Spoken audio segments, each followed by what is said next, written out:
चलिए साथियों, स्वागत करता हूं एक बार फिर से आप सभी का आपके अपने YouTube चैनल एक्सीलेंट गुरु पर। साथियों, मैं हूं राकेश सिहाग।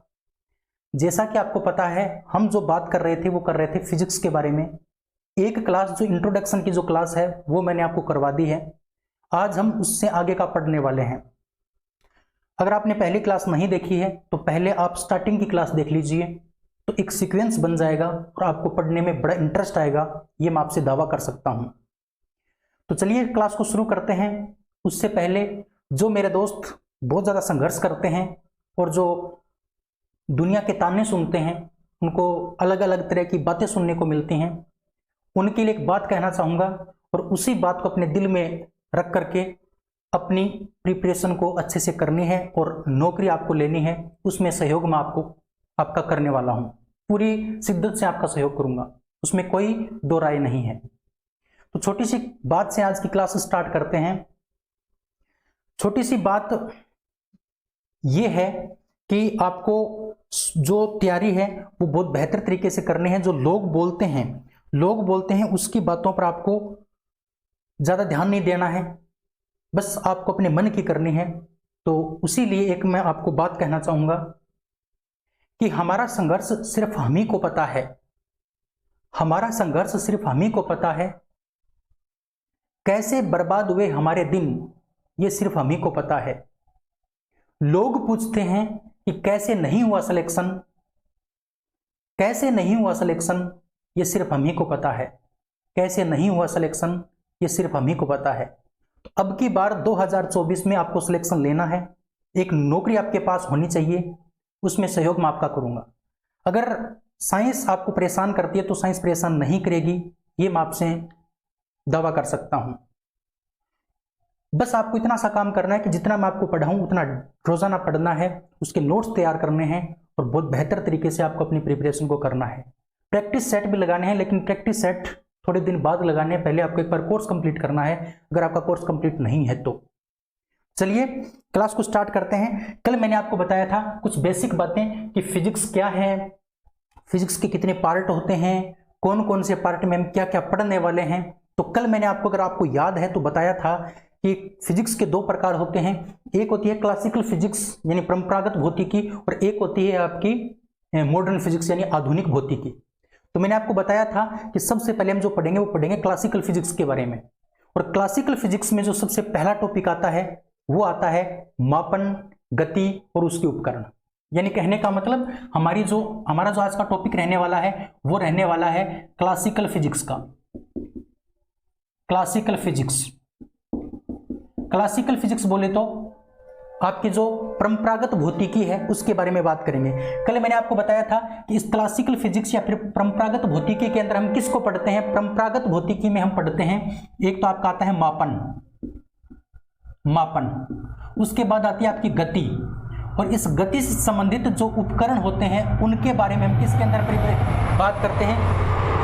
उपकरण, गति और इस मापन के बारे में हम बात जो करते हैं वो करते हैं क्लासिकल फिजिक्स के बारे में, है ना। क्लासिकल फिजिक्स में बात करते हैं। तो सबसे पहला हमारा जो टॉपिक रहने वाला है वो रहने वाला है मापन यानी मेजरमेंट। मापन या फिर मेजरमेंट के बारे में आज की क्लास हम स्टार्ट करते हैं। तो आज का हमारा जो टॉपिक रहेगा वो रहेगा मापन। चलिए,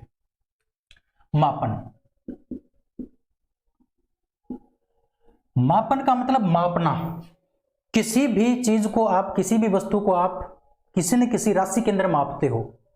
यानी कहने का मतलब किसी भी वस्तु को मापने के लिए आपको एक राशि की जरूरत पड़ती है, एक क्वांटिटी की जरूरत पड़ती है। किसी भी वस्तु का मापन करने के लिए आपको किसकी जरूरत पड़ती है, राशि की जरूरत पड़ती है। तो बात आती है कि मापन करने के लिए किसकी जरूरत पड़ेगी, राशि की जरूरत पड़ेगी, राशियों की आवश्यकता पड़ेगी। अब ये राशि क्या होती है, क्वांटिटी क्या होती है। क्वेश्चन आपसे डायरेक्ट पूछा जा सकता है कि राशि क्या है, आपको 4 ऑप्शन दे देंगे। तो साथियों, राशि उस संख्या को कहते हैं, उस संख्या को या उसको कहते हैं जिसको हम संख्या के रूप में लिख सकें, संख्या के रूप में लिख सकें, जिसे हम संख्या के रूप में लिख सकते हैं। उस हर एक वस्तु को हम क्या कहते हैं, क्वांटिटी कहते हैं, राशि कहते हैं। या इसकी दूसरी बात, परिभाषा क्या हो जाएगी कि जिसको गिना जा सके, जिसको क्या किया जा सके, गिना जा सके, उसको भी हम क्या कहते हैं, उसको भी हम राशि या फिर क्वांटिटी कहते हैं। कुछ बात समझ में आई आपको कि फिजिक्स को पढ़ने के लिए हमें मापन की आवश्यकता पड़ती है, और मापन को पढ़ने के लिए, या मापन किसके द्वारा प्रदर्शित किया जाता है? राशियों के द्वारा। राशि किसे कहते हैं? कि उस एक वस्तु को जिसको हम संख्या के रूप में लिख सकें, जिसको हम संख्या के रूप में लिख सकें, या फिर जिसे गिना जा सके, उसे हम क्या कहते हैं? उसे हम कहते हैं राशि। तो राशि तो आपकी मैथ में भी होती है, राशि आपकी फिजिक्स में भी होती है, राशि आपकी हर एक सब्जेक्ट में होती है। लेकिन यहां पर बात किसकी है? यहां पर बात फिजिक्स की है, भौतिक विज्ञान की है। तो आपको दिमाग में ये याद रखना है कि भौतिक विज्ञान की जो राशि उसकी परिभाषा क्या है। यानी कहने का मतलब राशियां कई प्रकार की होती हैं, जैसे गणित में अलग है, केमिस्ट्री में अलग है, तो उसी प्रकार से भौतिक विज्ञान के अंदर भी राशि का की एक अलग डेफिनेशन है, एक अलग परिभाषा है। तो कहने का मतलब हम बात करते हैं भौतिक राशि। भौतिक राशि किसे कहते हैं? क्योंकि यहां पर हम बात करते हैं किसकी? भौतिक विज्ञान की, फिजिक्स की। तो हमें किसके बारे में पढ़ना पड़ेगा? हमें भौतिक राशि के बारे में पढ़ना पड़ेगा। तो अब बात आती है भौतिक राशि किसे कहते हैं। यानी जो आपकी भौतिक विज्ञान होती है, भौतिक विज्ञान यानी जो फिजिक्स हम जिसको कहते हैं, भौतिक जो विज्ञान है, भौतिक विज्ञान के जो नियम हैं, भौतिक विज्ञान के जो नियम हैं, इन नियमों को जिन राशियों में हम प्रकट करते हैं, जिन राशियों में क्या करते हैं? प्रकट करते हैं, जिन राशियों में प्रकट करते हैं, उन राशियों को हम क्या कह देंगे? उन राशियों को कह देंगे भौतिक राशि। क्लियर बात? यानी ऐसी राशि जिसके द्वारा भौतिक विज्ञान के नियमों को दर्शाया जाता है, ऐसी राशि जिस राशि के द्वारा भौतिक विज्ञान यानी फिजिक्स के जो नियम हैं उनको दर्शाया जाता है, उसे हम क्या कहते हैं? उसे हम कहते हैं भौतिक राशियां। अब बात आती है कि ये जो भौतिक राशियां होती हैं, यानी जो फिजिकल क्वांटिटी होती है या फिजिक्स की जो क्वांटिटी होती हैं, वो कितने प्रकार की होती हैं? तो साथियों, भौतिक राशियों के प्रकार की अगर हम बात करें तो इसके दो प्रकार होते हैं। भौतिक राशियों के कितने प्रकार होते हैं? दो प्रकार होते हैं। जो पहला प्रकार है वो है आपका मात्रक व मापन के आधार पर, मात्रक व मापन के आधार पर, मात्रक व मापन के आधार पर। और इसका जो दूसरा पार्ट है वो है दिशा व परिमाण के आधार पर, दिशा व परिमाण के आधार पर, दिशा व परिमाण के आधार पर। तो मैंने आपको बताया कि जो भौतिक राशियां होती हैं वो कितने प्रकार की होती हैं? भौतिक राशियां दो प्रकार की होती हैं। एक है आपकी मात्रक व मापन के आधार पर, और एक है आपकी दिशा व परिमाण के आधार पर।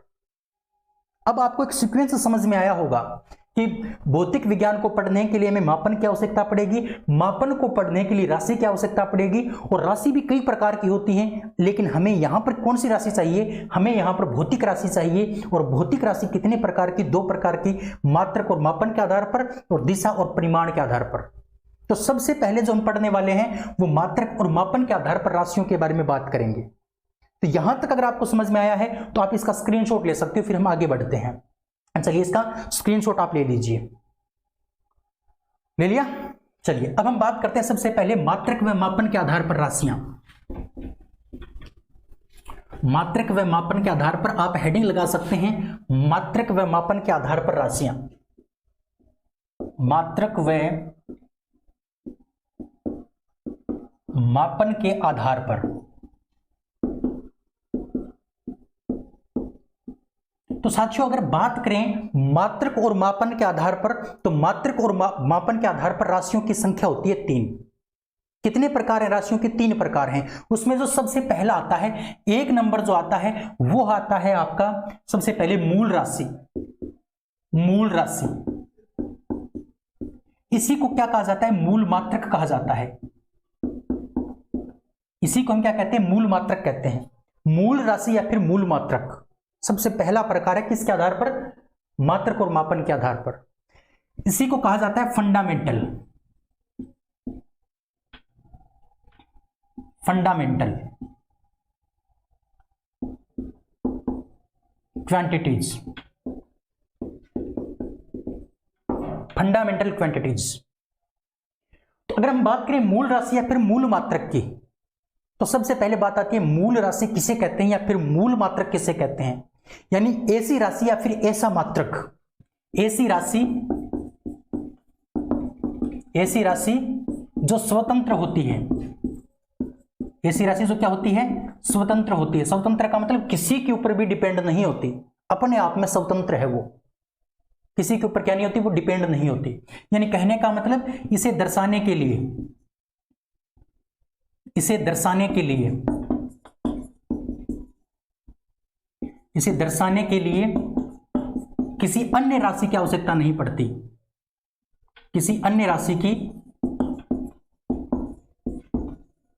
आवश्यकता नहीं पड़ती।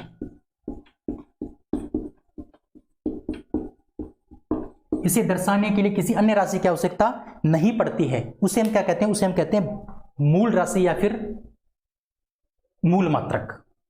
अपने आप में क्या है, स्वतंत्र है।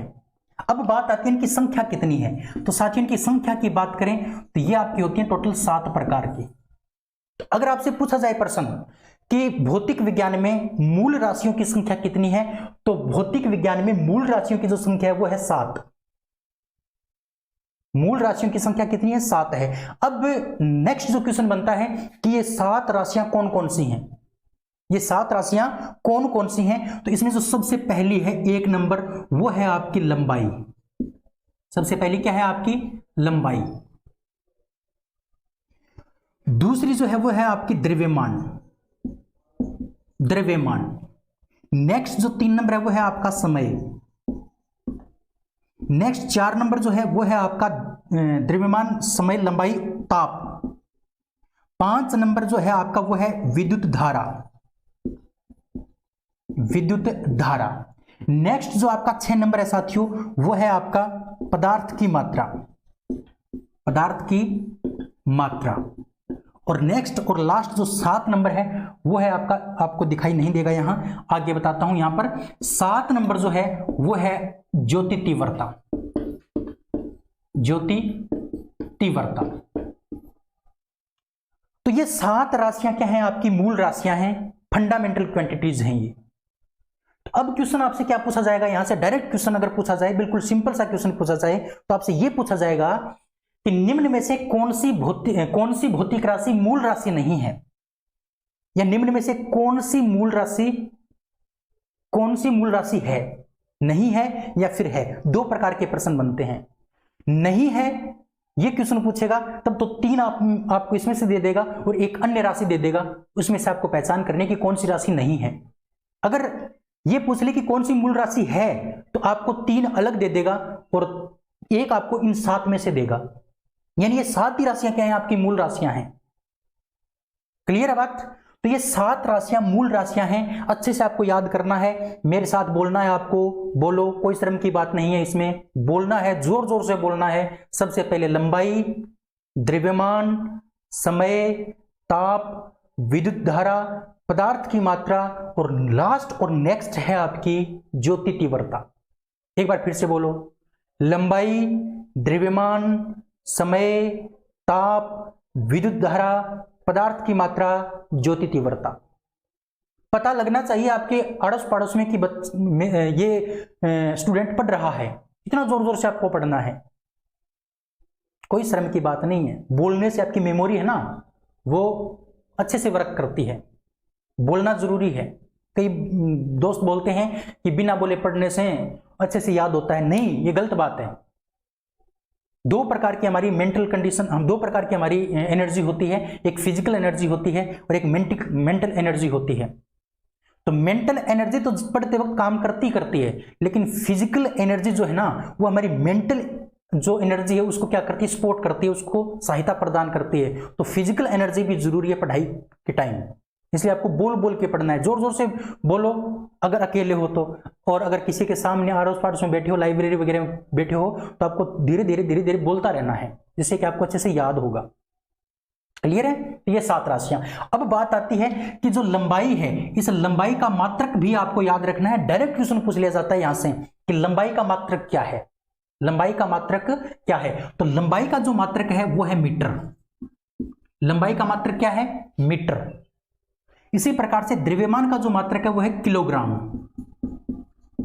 किलोग्राम। मीटर को हम लिखते हैं स्मॉल m से, किलोग्राम को लिखते हैं kg से। इसी प्रकार से समय का जो मात्रक होता है वो होता है सेकंड। समय का मात्रक क्या होता है? सेकंड, यानी एस, स्मॉल एस। इसी प्रकार से ताप की बात करें, टेम्परेचर की बात करें, तो ताप का जो आपका मात्रक होता है वो होता है केल्विन। केल्विन, और केल्विन को हम किसके द्वारा दर्शाते हैं? के द्वारा दर्शाते हैं। किसके द्वारा दर्शाते हैं? के, कैपिटल के। इसी प्रकार से विद्युत धारा की बात करें तो विद्युत धारा का मात्रक होता है एम्पियर। विद्युत धारा का मात्रक क्या होता है? एम्पियर।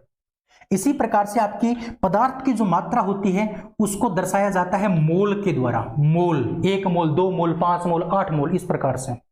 तो ये जो आपका एम्पियर है इसका प्रतीक होता है कैपिटल ए, और मोल का प्रतीक होता है MOL, मोल। ये आपकी 6 राशियों के क्या हो गए? मात्रक हो गए। बड़े इंपॉर्टेंट है, याद रखना है आपको अच्छे से। इसी प्रकार से ज्योति तीव्रता का जो मात्रक होता है, ज्योति तीव्रता का मात्रक होता है कैंडेला। ज्योति तीव्रता का मात्रक क्या होता है? कैंडेला। और कैंडेला का जो प्रतीक है वो है CD। CD, ये आपको याद करना है अच्छे से। मूल राशियां कितने प्रकार की? 7 प्रकार की। कौन कौन सी? लंबाई, लंबाई का मात्रक मीटर। दूसरी द्रव्यमान, द्रव्यमान का मात्रक किलोग्राम। तीसरी समय, समय का मात्रक क्या है? सेकंड। उसके बाद ताप, ताप का मात्रक केल्विन। उसके बाद आपकी है विद्युत धारा, विद्युत धारा का मात्रक आपका एम्पियर। उसके बाद पदार्थ की मात्रा, पदार्थ की मात्रा का एम्पियर वो क्या हो गया? मात्रक क्या हो गया? मोल। इसी प्रकार से ज्योति तीव्रता 7 नंबर है, ज्योति तीव्रता का मात्रक क्या हो गया? कैंडेला हो गया। ये आपकी 7 मूल राशियां हैं या मूल मात्रक हैं, फंडामेंटल क्वांटिटीज हैं। क्लियर है बात? बिल्कुल। अच्छे से आप इसका स्क्रीनशॉट ले सकते हो। फिर हम आगे बात करते हैं। नेक्स्ट हम बात करते हैं दूसरी राशियों, दूसरी राशि की। चलिए, ले लिया आपने स्क्रीनशॉट? बिल्कुल। चलिए अब हम बात करते हैं नेक्स्ट 2 नंबर। मैंने आपको बताया कि जो आपकी मात्रक और मापन के आधार पर जो राशियां होती हैं वो कितने प्रकार की होती हैं? 3 प्रकार की। उसमें सबसे पहले हमने पढ़ ली मूल राशि। अब हम बात करते हैं 2 नंबर। दूसरी जो आपकी राशि है साथियों वो है व्युत्पन्न राशि। व्युत्पन्न राशि, व्युत्पन्न राशि या फिर व्युत्पन्न मात्रक। व्युत्पन्न मात्रक यानी कहने का मतलब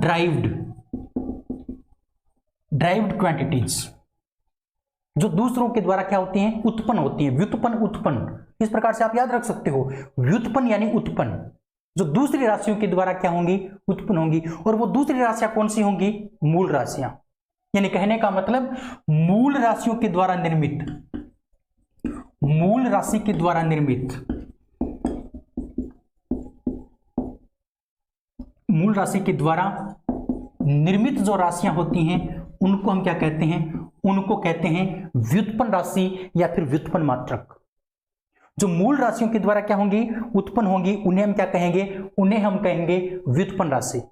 जैसे अभी मैं आपको एक उदाहरण देता हूं। जैसे आपका है चाल।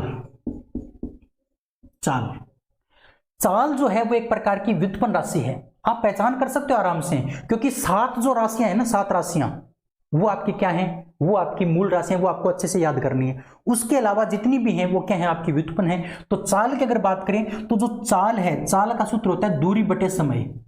दूरी बटे समय। अब दूरी को हम किसके अंदर मापते हैं? मीटर में मापते हैं, मीटर। और समय को हम किस में मापते हैं? सेकंड में। समय को हम किसके अंदर मापते हैं? सेकंड में मापते हैं। अब अगर आप ध्यान से देखोगे तो ये जो सेकंड है, सेकंड, ये क्या है? आपकी मूल राशि है। ये आपकी क्या हो गई? मूल राशि हो गई। और आपका मीटर भी क्या हो गया? आपकी मूल राशि हो गई। तो मूल राशियों के द्वारा किसका निर्माण हुआ? इस राशि का निर्माण हुआ। इसका मतलब ये क्या हो गई? आपकी व्युत्पन्न राशि हो गई। समझ में नहीं आई? मीटर हमने पढ़ा था लंबाई का मात्रक, और सेकंड हमने पढ़ा था समय का मात्रक। और लंबाई और समय दोनों क्या है? आपकी मूल राशियां हैं। तो जो मूल राशि के द्वारा निर्मित होती है उसको हम क्या कहते हैं? व्युत्पन्न राशि या फिर व्युत्पन्न मात्रक कहते हैं। तो ये आपकी क्या है? कौन सी राशि है? ये आपकी व्युत्पन्न राशि है। जैसे अगर बात करें क्षेत्रफल की, क्षेत्रफल की बात करें तो क्षेत्रफल का सूत्र होता है लंबाई गुणा चौड़ाई। आप सभी को पता है, लंबाई गुणा चौड़ाई।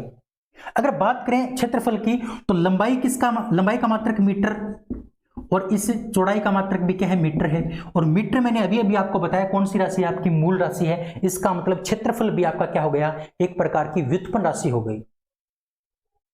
समझ में आया? इसी प्रकार से अगर हम बात करें नेक्स्ट जो बात करें वो बात आती है आपकी इसकी संख्या की, यानी व्युत्पन्न राशियों की संख्या कितनी है, इन ड्राइव्ड या फिर मूल ये आपकी जो व्युत्पन्न राशियां हैं इनकी संख्या कितनी है, तो इनकी संख्या अनंत है, इनकी कोई सीमा नहीं है, इसका कोई अंत नहीं है। इस प्रकृति के अंदर व्युत्पन्न राशियों की जो संख्या है वो क्या है, अनंत है।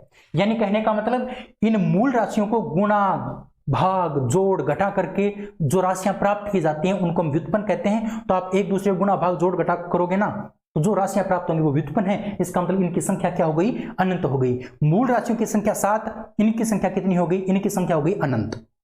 क्लियर है? चलिए इसका आप स्क्रीनशॉट लेना चाहो तो ले लो। फिर हम बात करते हैं नेक्स्ट हमारी जो 3 नंबर राशियां हैं उनकी बात करते हैं। तीसरी जो राशि है वो है आपकी पूरक राशि, पूरक राशि या फिर इसी को कहा जाता है पूरक मात्रक, पूरक राशि या फिर पूरक मात्रक।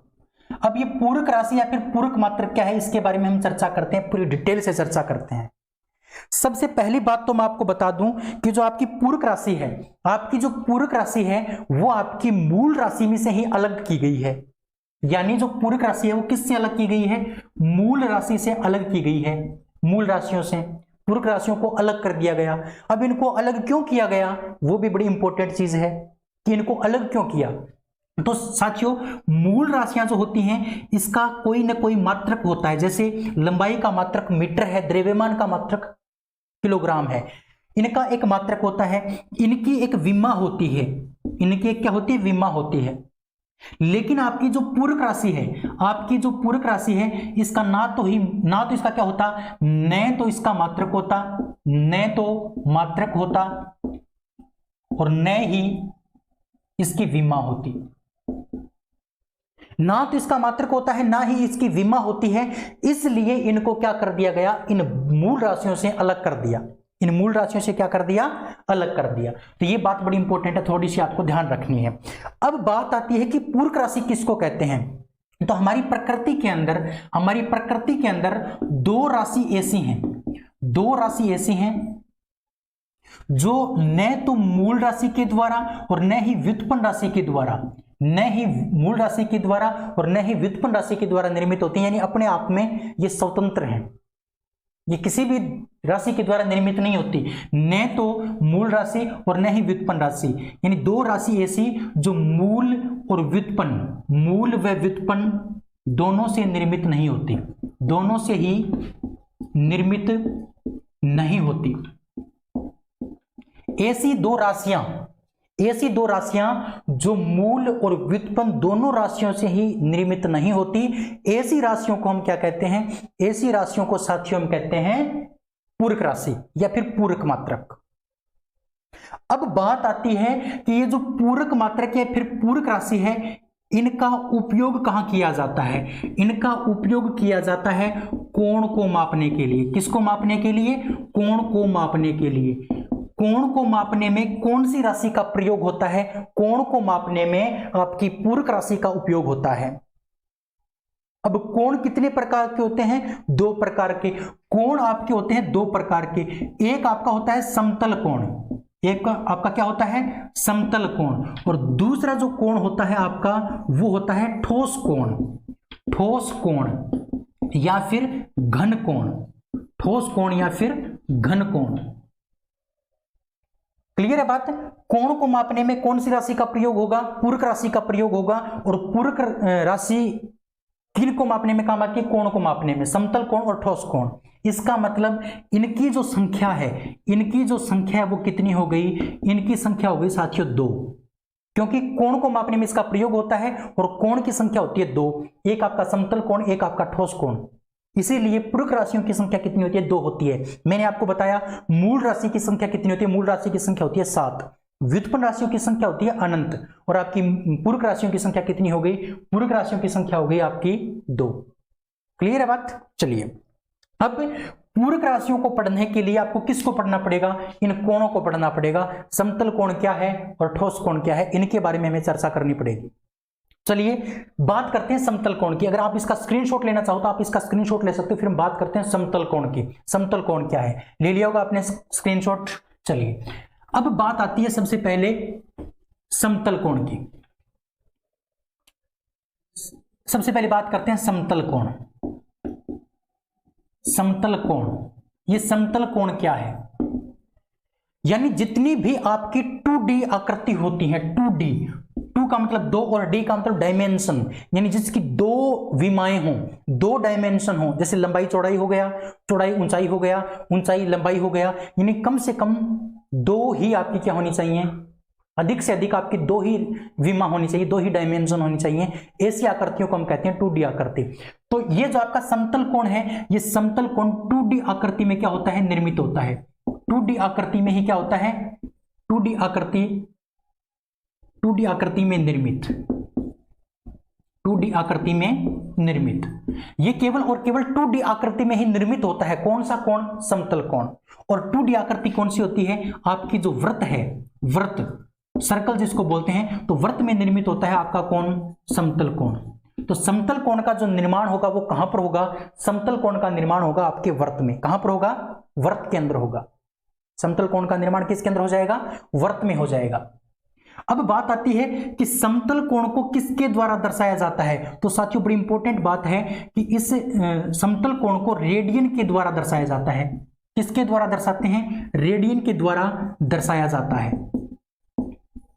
रेडियन के द्वारा दर्शाया जाता है। रेडियन एक नाम फिक्स कर दिया इसका, रेडियन एक नाम फिक्स कर दिया किसका? इस समतल कोण का। जैसे आपको कहीं पर लिखा मिल जाए 2/3 रेडियन, 2/3 रेडियन, तो आपको देखते ही पहचान जाना है कि ये जो रेडियन नाम लगा है इसका मतलब ये समतल कोण है। यानी ये 2π/3 है ना, ये किसके अंदर निर्मित है? ये आपका वृत्त के अंदर निर्मित है। कैसे पता चला आपको? क्योंकि इसके आगे रेडियन लगा है। और रेडियन किसको दर्शाता है? रेडियन दर्शाता है समतल कोण को। और समतल कोण किसके अंदर निर्मित होता है? वृत्त के अंदर निर्मित होता है। क्लियर है बात? तो ये रेडियन किसका, रेडियन शब्द का प्रयोग किसके लिए किया जाता है? तो समतल कोण के लिए किया जाता है। क्लियर है बात? अब ये तो मैंने आपको बता दिया कि रेडियन शब्द का प्रयोग किसके लिए किया जाता है? समतल कोण के लिए किया जाता है। अब बात आती है कि ये जो रेडियन है, ये रेडियन क्या है? रेडियन किसे कहते हैं? रेडियन क्या है, रेडियन किसे कहते हैं, इसके बारे में बात करते हैं। तो अभी अभी मैंने आपको बताया रेडियन कहा जाता है समतल कोण को। समतल कोण किसके अंदर निर्मित होता है? वृत्त के अंदर। तो आपको एक वृत्त का निर्माण करना है। ये आपका वृत्त है, ये कोई आपका वृत्त है, और ये वृत्त की क्या है? कोई त्रिज्या है। ये वृत्त की क्या है? कोई त्रिज्या, जिसकी लंबाई है r। इस त्रिज्या की लंबाई कितनी मान ली आपने? r मान ली, या फिर 5 सेंटीमीटर मान ली। तो सुनो अच्छे से, ये आपका वृत्त है, और ये आपकी वृत्त की परिधि हो गई, और ये आपकी वृत्त की क्या हो गई? त्रिज्या हो गई। तो वृत्त की जितनी त्रिज्या है, वृत्त की त्रिज्या की जो लंबाई है, वृत्त की त्रिज्या की जो लंबाई है, उसी लंबाई का एक चाप, जितनी लंबाई इस त्रिज्या की है उतनी ही लंबाई का एक चाप आपको कहां पर काटना है? उतनी ही लंबाई का एक चाप आपको काटना है इसकी परिधि के ऊपर। उतनी ही लंबाई का चाप आपको किसके ऊपर काटना है? इसकी परिधि पर काटना है। मान लो ये 5 सेंटीमीटर है तो ये भी 5 हो जाएगा। ये मान लो r है तो ये भी क्या हो जाएगा? आपका r हो जाएगा। मैंने आपको क्या बताया कि कोई वृत्त है, उस वृत्त की जो त्रिज्या है, उस त्रिज्या की जितनी लंबाई है उतनी ही लंबाई का एक चाप, उतनी ही लंबाई का एक चाप आपको किसके ऊपर काटना है? इस वृत्त की परिधि के ऊपर काटना है। अब ये चाप कट गया यहां तक, तो यहां से एक कोण का निर्माण हो जाएगा। कहां पर? इस केंद्र के ऊपर। इस केंद्र के ऊपर एक कोण का निर्माण हो जाएगा, इसको कहते हैं थीटा। और इसी थीटा को क्या कहा जाता है? रेडियन कहा जाता है। इसी थीटा को हम क्या कहते हैं? रेडियन कहते हैं। कुछ समझ में आया? मैंने आपको बताया कि कोई वृत्त है, वृत्त की जितनी त्रिज्या है उतनी ही लंबाई का एक चाप आपको वृत्त की परिधि के ऊपर काटना है, और उस चाप के द्वारा, उस वृत्त के केंद्र पर, उस चाप के द्वारा, और इसे वृत्त की जो त्रिज्या है उसके द्वारा जो आपका कोण बनेगा, उस कोण को हम क्या कहते हैं? रेडियन कहते हैं। अब इसकी भाषा कैसे बनेगी? भाषा बनाना बिल्कुल सिंपल है। देखो, रेडियन की परिभाषा या फिर भाषा क्या हो जाएगी कि कोई वृत्त है, वृत्त की त्रिज्या के बराबर लंबाई का चाप बराबर लंबाई का चाप वृत्त की परिधि पर, वृत्त की परिधि पर काटा जाए तो चाप व त्रिज्या द्वारा वृत्त के केंद्र पर बनने वाला कोण क्या कहलाएगा आपका? रेडियन कहलाता है। क्या कहलाता है? रेडियन कहलाता है। तो ये अगर आपको अच्छे से समझ में आ गया फिगर, तो आप ये परिभाषा या भाषा आप आराम से बना सकते हो कि वृत्त की जो त्रिज्या है उसके बराबर लंबाई का आपको चाप काटना है। कहां पर काटना है? वृत्त की परिधि पर काटना है। और वृत्त की परिधि पर जो चाप आपने काटा, उस चाप के द्वारा और त्रिज्या के द्वारा वृत्त के केंद्र पर जो कोण बना, उसी कोण को हम क्या कहते हैं? रेडियन कहते हैं। उसी कोण को हम क्या कहते हैं? रेडियन कहते हैं। यहां तक अगर आपको क्लियर हुआ है तो आप स्क्रीनशॉट इसका ले लेना। लेकिन एक बात मैं आपको बता देता हूं, देखिए आपको कुछ इंपॉर्टेंट फैक्ट याद रखने हैं। आपका जो अर्धवृत्त होता है, अर्धवृत्त पर जो रेडियन का मान होता है वो कितना होता है? Pi radian. अर्धवृत्त पर जो रेडियन का मान होता है वो कितना होता है? पाई रेडियन, या फिर 180 डिग्री। यानी अर्धवृत्त पर जो कोण बनता है उस कोण का मान रेडियन में कितना होता है? पाई। रेडियन में मान कितना होता है? पाई। और डिग्री में कितना होता है? 180। इसी प्रकार से हम बात करें पूर्ण वृत्त की, पूर्ण वृत्त पर बना कोण, पूर्ण वृत्त पर जो कोण बनेगा वो क्या हो जाएगा? इसका डबल हो जाएगा, 2 पाई रेडियन हो जाएगा। क्या हो जाएगा? 2 पाई रेडियन। पूर्ण वृत्त पर जो कोण बनेगा वो कितना हो जाएगा आपका? 2 पाई रेडियन अथवा 360 डिग्री। तो ये फैक्ट आपसे पूछे जा सकते हैं कि अर्धवृत्त पर कितने रेडियन का कोण बनता है? तो अर्धवृत्त पर बनता है आपका 180 डिग्री का या फिर पाई रेडियन का। और पूर्ण वृत्त पर आपका जो कोण बनता है वो कितने रेडियन का बनता है? तो 2 पाई रेडियन का बनता है। और कितने डिग्री का बनता है? तो 360 डिग्री का बनता है। क्लियर है यहां तक बात? चलिए यहां तक आप एक बार इसका स्क्रीनशॉट लीजिए, फिर हम आगे बात करते हैं। चलिए इसका स्क्रीनशॉट आप ले लीजिए। ले लिया? चलिए अब हम बात करते हैं इससे आगे। अब हमें बात करनी है इसी बात को हम आगे बढ़ाएंगे। देखना, अगर बैकग्राउंड नॉइज में आपको ट्रेन की आवाज़ आ रही है तो मैं क्षमा चाहूँगा, क्योंकि मेरा काम स्टेशन के आसपास ही है, क्योंकि रेलवे में नौकरी करता हूँ तो ट्रेनों का तो आना जाना होगा ही। इससे आप एक बार डिस्टर्ब ना हो, क्योंकि 20 से 30 सेकंड में ट्रेनें निकल जाती हैं, उसके बाद हम अच्छे से पढ़ते हैं। तो इसके लिए मैं क्षमा चाहूँगा थोड़ा सा, अगर आपको बैकग्राउंड नॉइज आपको कुछ सुनाई दे रहा है तो।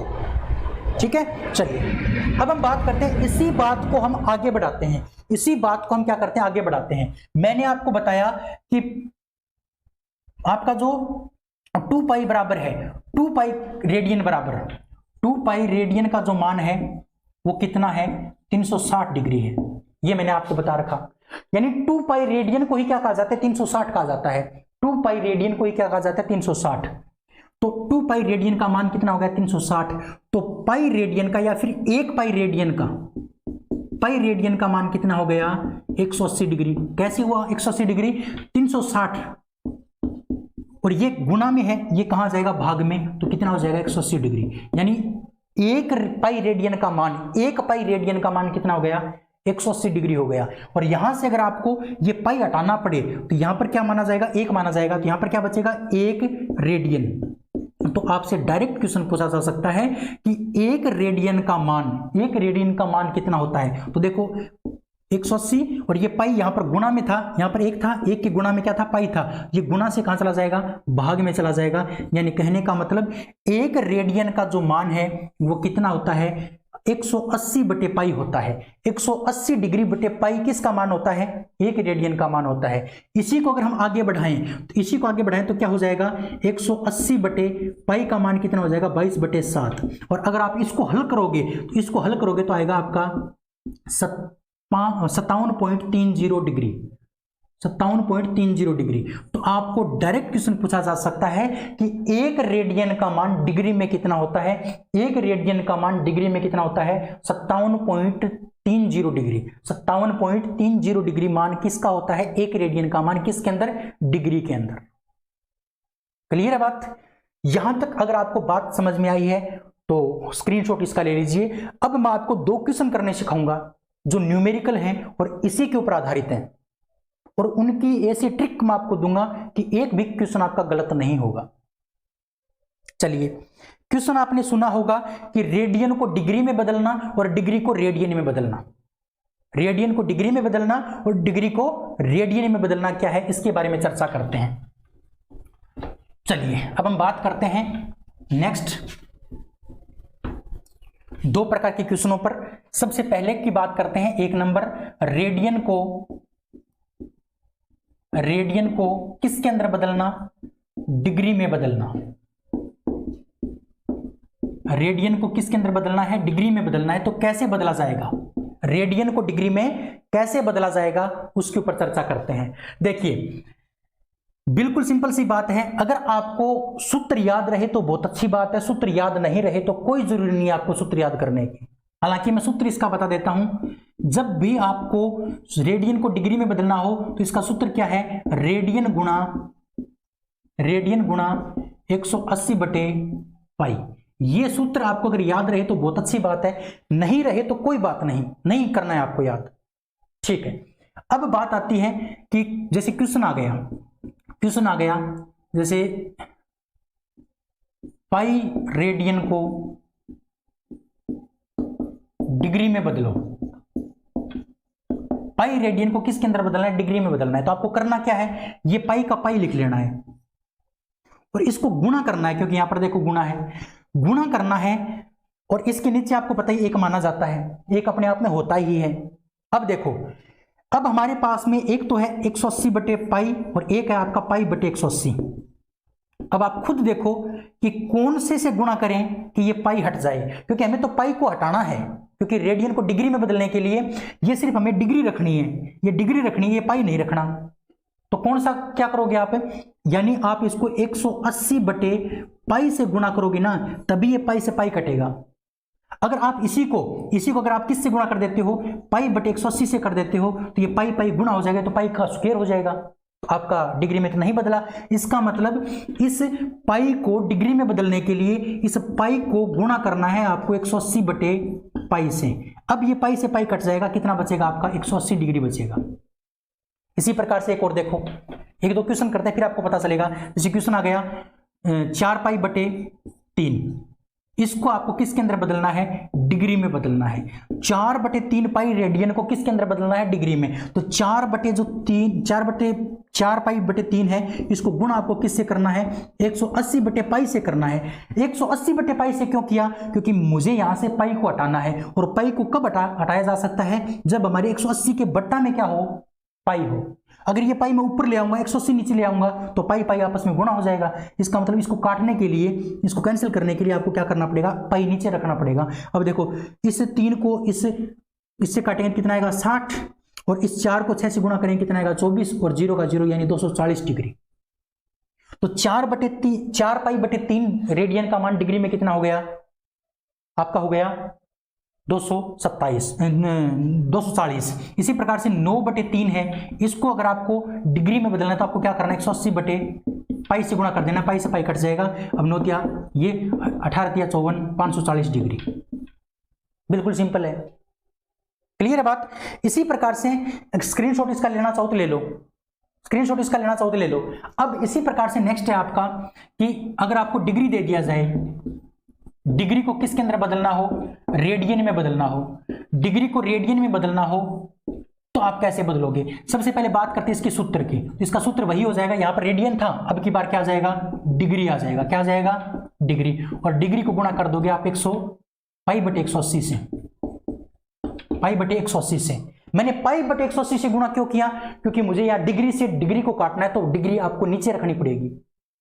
डिग्री को डिग्री से काटना है, इसलिए आपको डिग्री नीचे रखनी पड़ेगी, क्योंकि डिग्री को तो बदलना है रेडियन में। इसका मतलब डिग्री आपको हटानी है, और डिग्री हटाने के लिए आपको डिग्री कहां रखनी पड़ेगी? नीचे रखनी पड़ेगी। जैसे क्वेश्चन दे दिया जाए, जैसे यही आ गया 540 डिग्री को किसके अंदर बदलना है? रेडियन में बदलना है। तो आप क्या करोगे? देखो, ये 540 का क्या करोगे? 540 गुणा। अब इसको रेडियन में बदलने के लिए आपको पाई बटे 180 से गुणा करना है। अब की बार मैंने 180 नीचे क्यों लिया, यहां पर मैंने 180 ऊपर क्यों लिया, क्योंकि यहां पर आपको पाई हटाना था और यहां पर आपको क्या हटाना है, डिग्री हटाना है, इसलिए डिग्री का मान नीचे लेंगे। अब इसको कर दो, 18 × 54,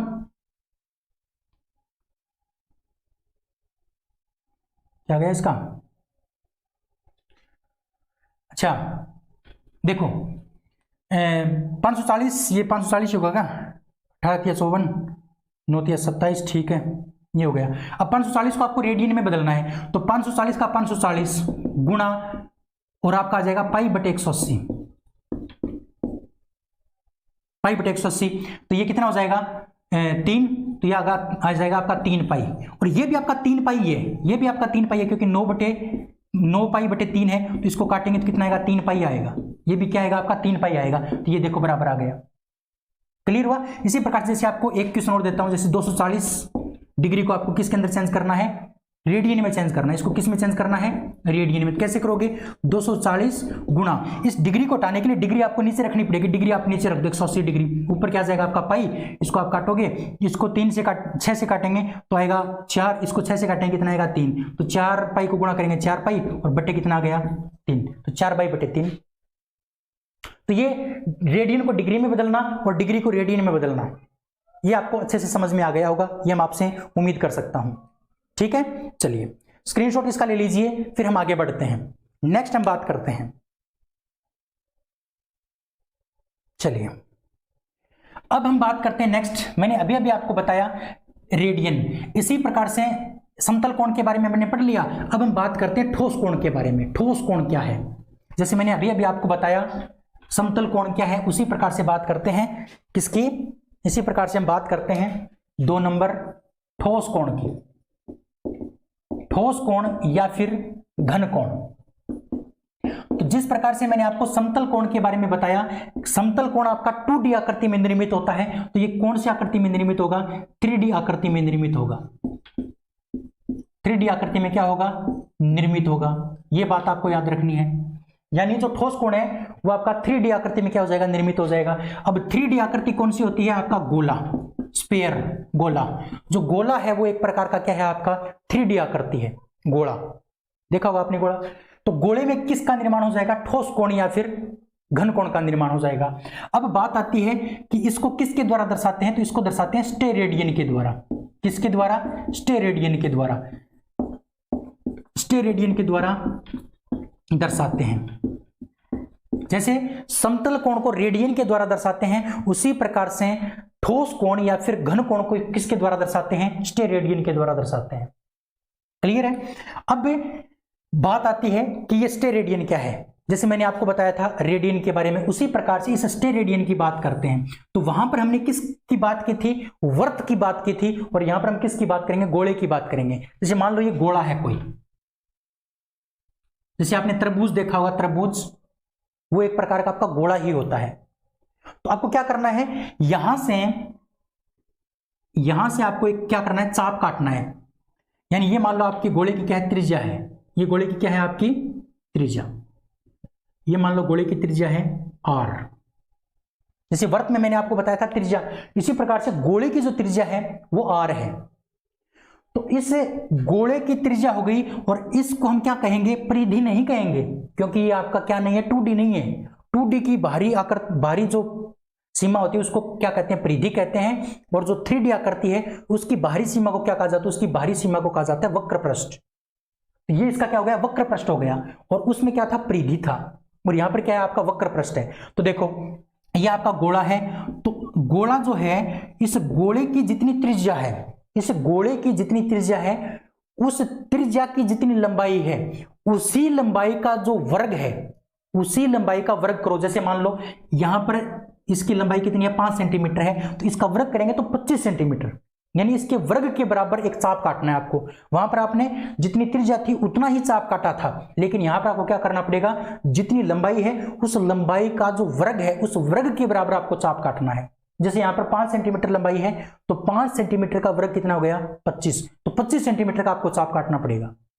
यानी कहने का मतलब जितनी त्रिज्या है उस त्रिज्या का जितना वर्ग है, उस त्रिज्या की लंबाई का जितना वर्ग है उतने ही वर्ग का आपको क्या करना है, एक चाप काटना है। मान लो ये चाप आपने काट दिया और इस चाप के द्वारा इस केंद्र के ऊपर जो कोण बनेगा, इस कोण को हम क्या कहेंगे, इस कोण को हम कह देंगे स्टेरेडियन।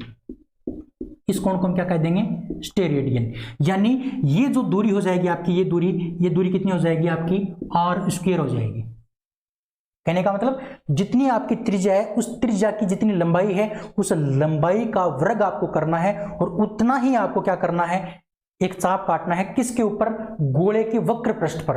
गोले के वक्र पृष्ठ पर त्रिज्या की जितनी लंबाई है उसके वर्ग के बराबर अगर आप चाप काटोगे और वो चाप इस केंद्र के ऊपर जितना कोण बनाएगा, इस केंद्र के ऊपर जितना कोण बनाएगा उस कोण को हम क्या कहते हैं, उस कोण को हम कहते हैं स्टेरेडियन। उस कोण को क्या कहते हैं हम, स्टेरेडियन।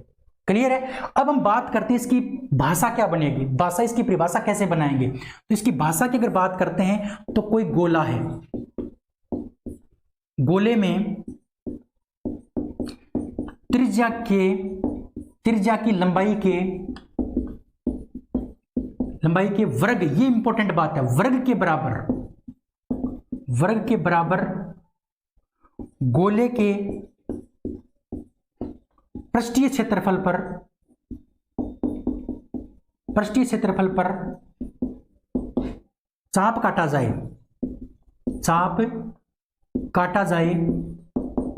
तो चाप तथा त्रिज्या द्वारा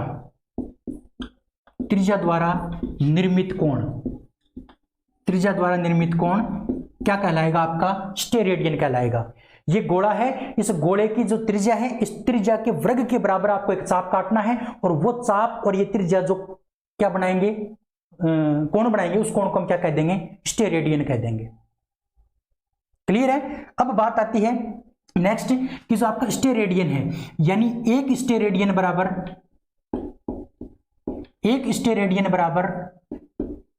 कितना मान होता है, 1 रेडियन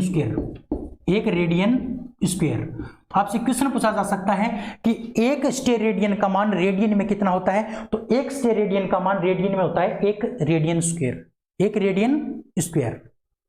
या फिर एक स्टेरेडियन का मान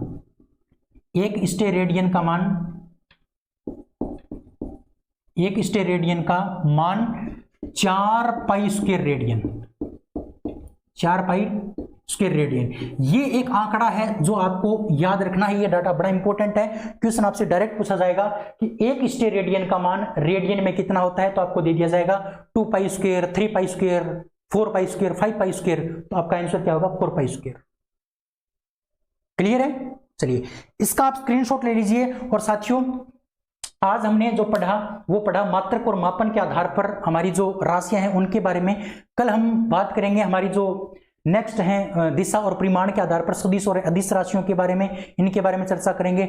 मात्रक की पद्धति के बारे में बात करेंगे, है ना। तो बहुत सारा टॉपिक हमारा बचा हुआ है, बड़े शानदार तरीके से पढ़ेंगे। आपने इसका स्क्रीनशॉट ले लिया होगा, तो उम्मीद करता हूं आज की क्लास आपको बहुत बेहतर तरीके से समझ में आई होगी। और थोड़ा बहुत बीच में डिस्टर्बेंस हुआ है तो उसके लिए मैं क्षमा चाहूंगा, क्योंकि बीच में ट्रेन वगैरह आ जाती हैं, तो ये थोड़ा सा आपको समझना भी है मेरे प्यारे साथियों।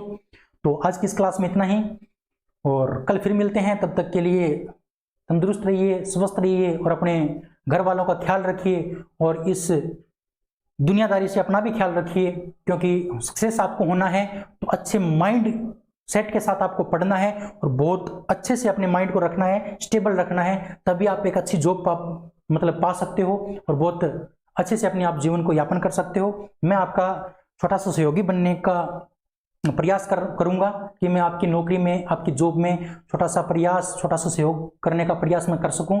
अगर आपको अच्छा लगा है ये वीडियो तो आप इस वीडियो को एक बार लाइक, शेयर और सब्सक्राइब चैनल को जरूर कर दीजिए। कल फिर मिलते हैं, तब तक के लिए बाय, धन्यवाद साथियों, थैंक यू।